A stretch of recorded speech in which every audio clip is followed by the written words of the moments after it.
Getting all around my room, my world's so bright, it's hard to breathe, but that's alright. Hush.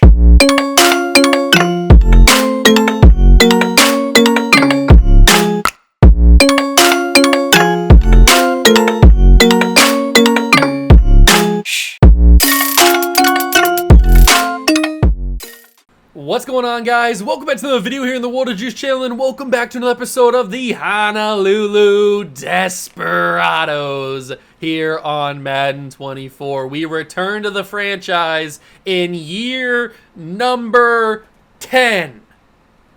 10. It's crazy. I can't believe we're already here. We are halfway through season number 10. In the last episode, we started the year, we simulated, we played against the LA Rams, and we played against Micah Parsons. Yes, that Micah Parsons, the man that used to be a Desperado, but because of unfortunate events that happened due to me not being a smart boy, Micah Parsons signs with the LA Rams and is now playing for them and is now the enemy of Honolulu, basically. So we played against them. We split 1-1 against the Rams this season. We currently sit at 5-4 on the year. How we're going to do the rest of the season, I don't know, because I thought this year we were going to be a very good team, but I guess Micah Parsons being on our squad or not being on our squad is actually a major impact that I didn't think we were going to have. I thought we'd still be pretty good even without him, but I guess maybe not. Apparently, we only 5-4. That's not very good, right? I mean, we've had perfection on the table a couple seasons prior, so who knows? Who knows what's going to happen this episode? But we got to find out. If you go and enjoy, leave it a like, subscribe to the channel, join the Juice Club. I was doing some research on the channel recently, looking at my analytics, and I realized that 80% of people who click on my videos and watch my channel are not subscribed. 80%. In fact, I think it's 80.5% to be exact. What are you guys doing? You're not enjoying the content? I upload every single day. I got tons and tons and tons and tons and tons and tons of content for you guys to watch. You'll never go without a video. I upload every single day. You're never going to run out of content from the Juice. It's all good content. Well, it's all pretty good content. Unless it's gameplay content. Then you subscribe to see me rage. Who doesn't want to see me rage? I mean, that's what you want, right? So subscribe to the channel. Let's get that number down. Mainly because that's kind of embarrassing. 80% of people not subscribed? Come on, we can do better than that. Let's get that down to like 50%. 50-50 would be pretty cool. So with all that being said, it's time to get into the finish of season number 10 here in Honolulu. Let's go see if we can defend our championship.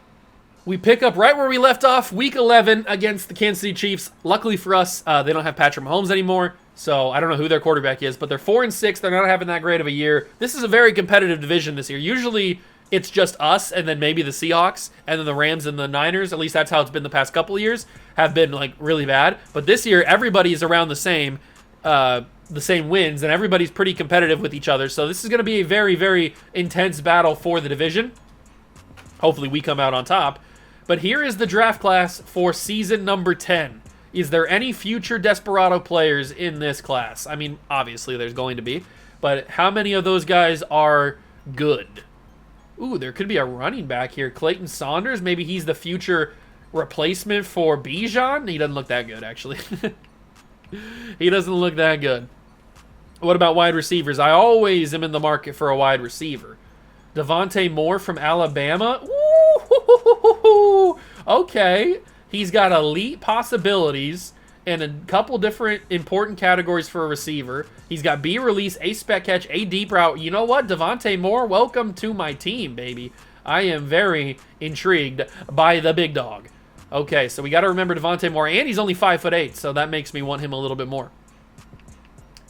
Let's see. Offensive line. You can never go wrong with offensive line. I always say that, especially when there's a 6'7" offensive line. Alani Hurd. What did he hear? Then you've got left guard possibilities. There's a couple guys that I noticed that could be pretty solid. But then there's some big-time centers. Ooh. Let's go with Caleb Cartwright. 34. round 3 to 4. Oh, I could also go with this Buckeye, Ken Hearns, but we'll go with the round 3 to 4 guy, Caleb Cartwright. Those will be my 3 week 11 guys. Hopefully that Devontae Moore guy is actually a stud, because that could be my first round pick. That could certainly be my first round pick. I need to know, what is our draft pick? I always forget. I do too many series. What is our first round, or what's our draft capital look like? We have our own pick. We have 2 second round picks thanks to Chicago. I don't remember what that trade was, but thank you, Chicago. We have 2 3s, a 4, and a 5, and that's it. But we don't have a second round pick next year. Interesting. I don't remember what I traded or what how did I get this assortment of draft picks, but here we are. That's what we have. And if Chicago continues to suck, then we might have the first overall pick of the second round. That'd be pretty awesome. But let's start simulating here. Let's get the rest of the season underway against Kansas City. This is a big-time decision right here. A big-time game, and we win. Huge, huge victory. Jonathan Young is now a 95 overall. You love to see it. That's the stud right there. That's the big dog. Now we play against Seattle. Talk about big games. This is a big game. We also have a tandem breakout on the offense, and it is on the defense, excuse me. It's for Moses Ramsey and Harold Lucas, my 2 best corners. I'm going to go ratings boost. I don't know if that makes a difference. We're going to praise Moses Ramsey. I doubt that this actually goes through, because tandem breakouts are basically useless. They never work. So I doubt that anything comes of this, but we'll simulate and find out. Big win, hopefully, at home here.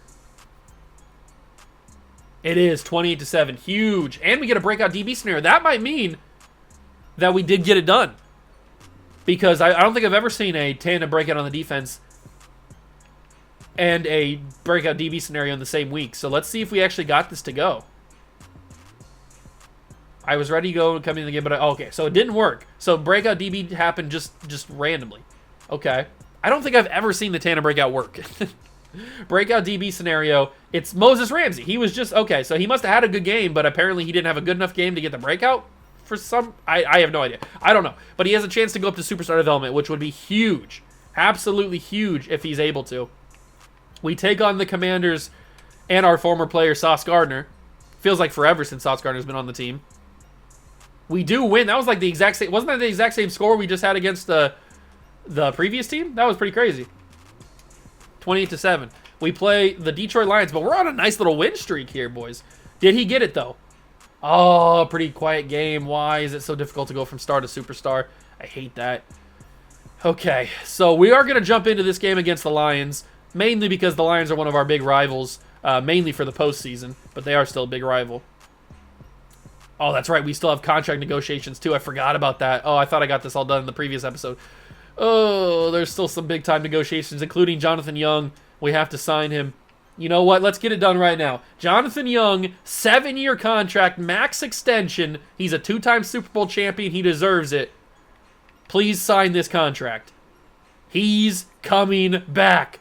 Cha-ching! We just got our franchise quarterback on a 7-year contract. DeAndre Wilbon will also return to the team, and he does. Dante Jones will also return to the team. He's back.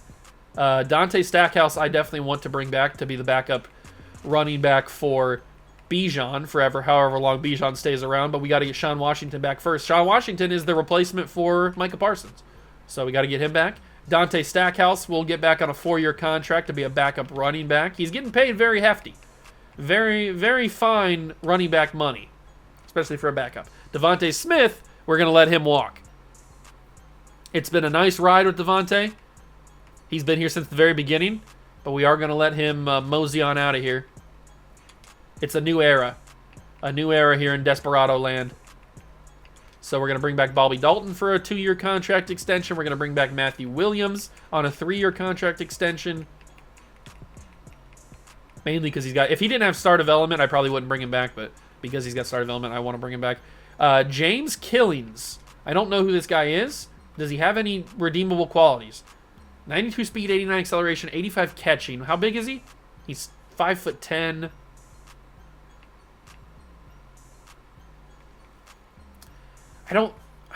He's not bad. I don't think we need him, though. Let me take a look at the team before we jump into this game against the Lions. Let me take a look at our team. What are we looking like in terms of receiving core? So Devontae's going to be leaving. That means Lynn Lashley moves to number 1, Mahan moves to number 2, Britton moves to number 3, McClellan moves to number 4, and then hopefully we add that other receiver who moves into the rotation as well. So that's 5 receivers already that I like, plus Dixon. So, and I like Dixon more. Do I like Dixon more than the other guy? He doesn't have as good route running as the other dude does.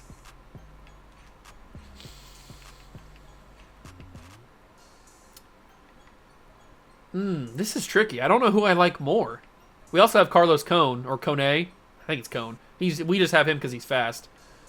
Who do I like more? Do I like James Killings more, or do I like Jamal Dixon? The height difference really isn't a thing. That's only one. Dixon's only 1 inch taller. The speed difference really isn't there. They're both 92 speed, but Dixon has 98 acceleration, and Killings only has 89.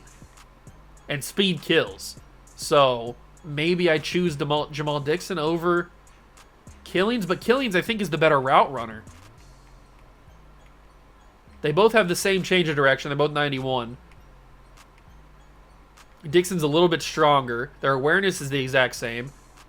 Killings has better catching and better catch in traffic.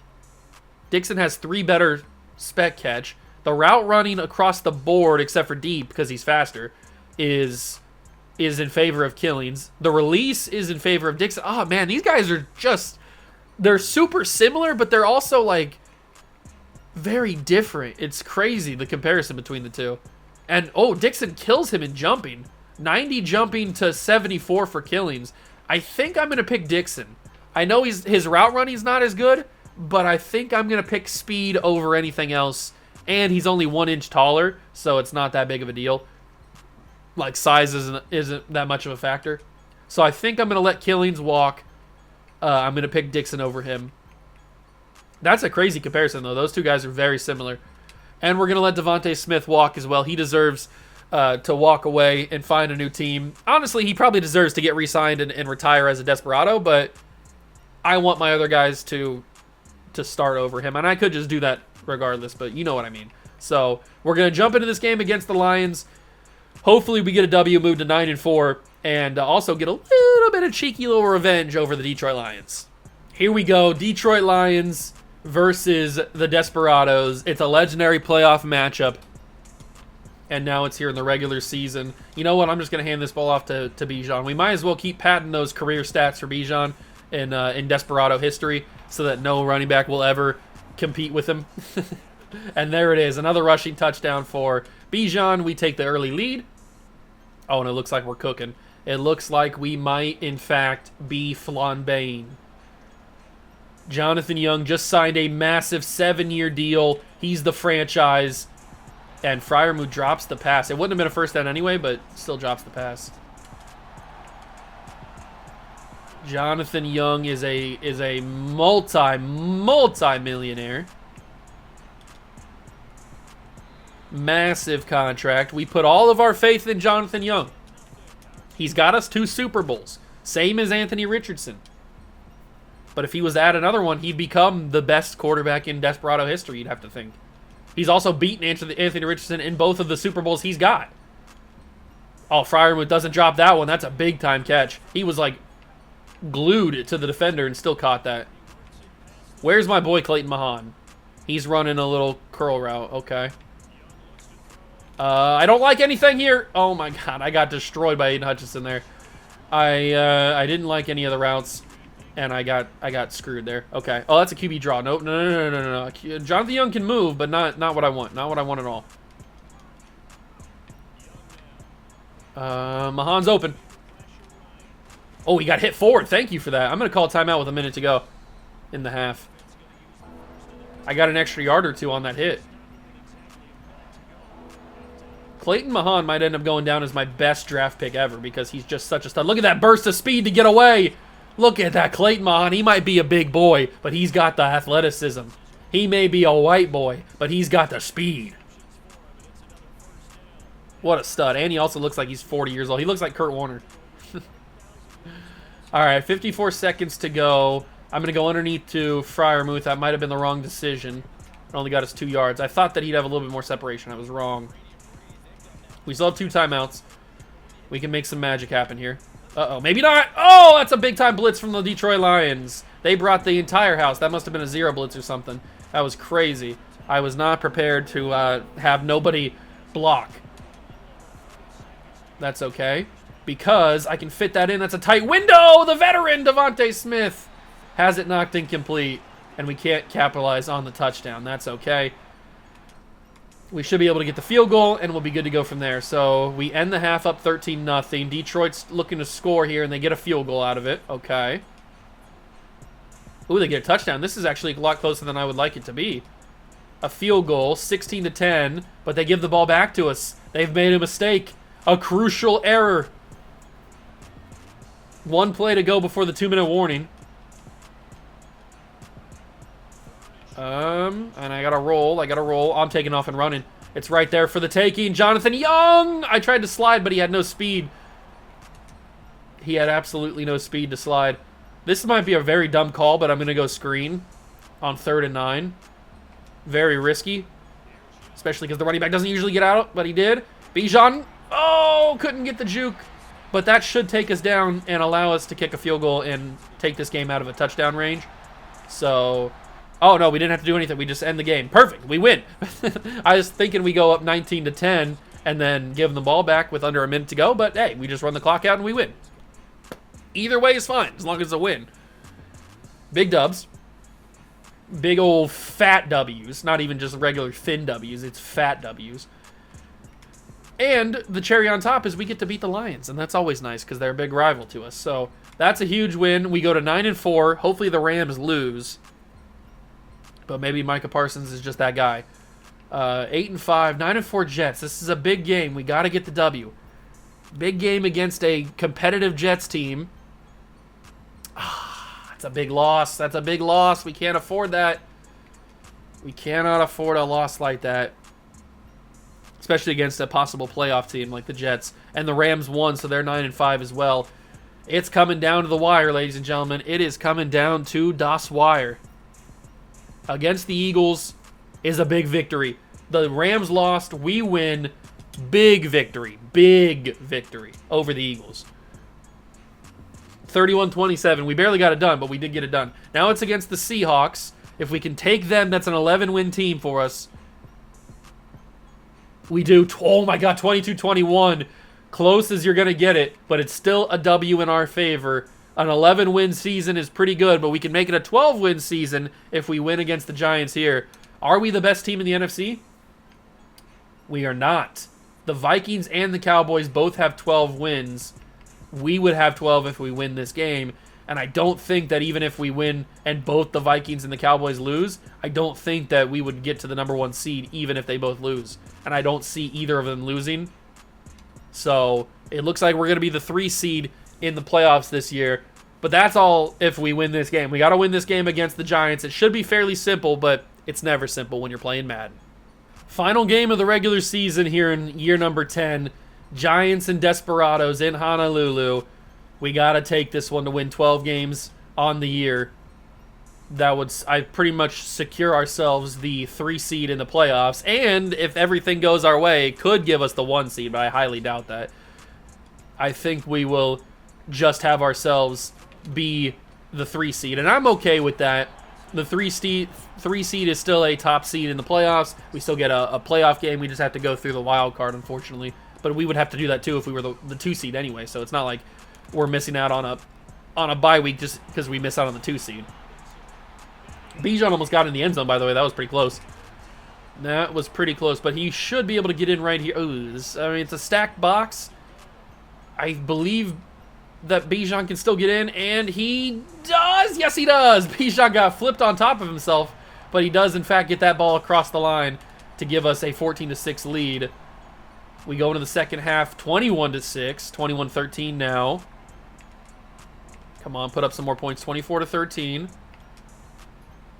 A red zone advantage. I think we might be able to ice this game if we score here. 2 turnovers for the Giants. I did see that the Giants quarterback his last name is Fitzsimmons. I'm not sure what his first name is, but his last name is Fitzsimmons. You know Madden loves to put a Fitzsimmons in the game. What am I playing, a Mr. Hurricane video or something? 28, or 2nd and 8, not 28. Oh, I had a guy open there. Chase Young got me. Chase Young's in Giants uni now. I am. The Giants are wearing their classic uniforms. I do like this. I think I like this uniform a little bit better than their normal, regular. Oh, Chase Young, my God. He was right there, and I couldn't do anything after that. So that's a poor drive that I had right there. But I think I like these uniforms better than their regular ones, just because the script Giants looks a little bit better than just the big NG thing. And I kind of like the darker blue that they have rather than the regular light blue or lighter blue. Oh, we survived too. 27-20. We get the victory. So we are a 12-win football team as we wrap up season 10. Oh, it's Jonathan Fitzsimmons. Okay. And Jonathan Young. And Fitzsimmons outplayed Jonathan Young in that game, but he didn't get the win. So you can outplay me all you want, but wins are all that matter. Wins are all that matter. That's a big W. Who are we going to be playing in the wild card next episode? Who's it going to be? Who is it going to be? It is the Detroit Lions. Of all the teams that we could have matched up with, it is the Detroit Lions. So here's your playoff bracket. Texans, Jets, Ravens, Chargers, Jags, Patriots, and Titans are on the AFC side. Then it's the Cowboys, us, Vikings. So the Vikings did lose, so we jumped the Vikings to the 2 seed. Then the Vikings, then the Falcons, Rams, Packers, and Lions. Those are your 1 through 7 for each side of the bracket. But to wrap up the video, we will take a look at the regular season stats and just see just how good our team did. So Jonathan Young had a very solid season. Not as many touchdowns as I would like, but still, very good season. 3,900 yards, 29 touchdowns, 6 interceptions, 67% completion percentage is very good. Very good season from our franchise QB. Rushing-wise, I mean, Bijan just does what he does. 1,300 yards and 12 touchdowns. He's just unbelievable. That's just simply what he is. He's unbelievable. No 1,000-yard receiver is shocking. Devontae Smith was 2 yards away, but no 1,000-yard receiver is pretty crazy. I guess Jonathan Young was spreading the wealth a little bit more than I thought he was. Mahan gets 820. Lynn Lashley gets 949. Devontae gets 998. 8 touchdowns, 7, 9. Very interesting. I thought for sure we'd get at least one 1,000-yard receiver. Usually we do, but not this year. And then defensively, Ben Ingram, no shocker there. 110 tackles. DeAndre Wilbon, 96. DeJuan Allen, 90. Harold Lucas, 84. Moses Ramsey, 78. Barnes had 77. Tackle for loss leader was Eli Downing. I'm so happy we drafted this man. He's such a stud. 20 for him. 19 tackles for loss for Mateo Herrera. Will Booth had 11. I hope he gets a development upgrade, but judging by this season, I don't think it's likely. But he's still a good player. Josh Rice had 10. Sack leader was Mateo Herrera. Moving him down to the defensive line was the best decision we've made so far because he has been so good since moving down there. He had 14 sacks, 9.5 for Downing, 8 for Booth, 5.5 for Searcy. Then you got Wilbon with 3.5. Interception leader was Ricardo Barnes, of all people, who had 4. Then Lucas 3. Ingram and Dante Jones had 2. Very interesting. I didn't think Ricardo Barnes would be the leader in the clubhouse with interceptions, but it looks like he is. All right, so that is going to wrap up season number 10. In the next episode, we will do the good old-fashioned playoffs. And remember, that video will only be as long as we are in the playoffs. So if we get bumped by the Lions in the first round, in the wild card round, then that's going to be like a 5-7 minute video, unfortunately. So it is what it is. But next episode is the playoffs. Hopefully we can go for a back-to-back Super Bowl championship. That would be unbelievably cool. That would be our 5th championship in franchise history. And that would firmly establish Jonathan Young as the best quarterback in Desperado history because he would then have 3 over Anthony Richardson's 2. So just by pure numbers, Jonathan Young would be the better quarterback. But that's all for the next episode. Hope you guys enjoyed it. If you did, leave it a like, subscribe to the channel, join the Juice Club. Thank you so much for stopping by and watching. I truly appreciate it. And I'll catch you guys in the next one. Peace.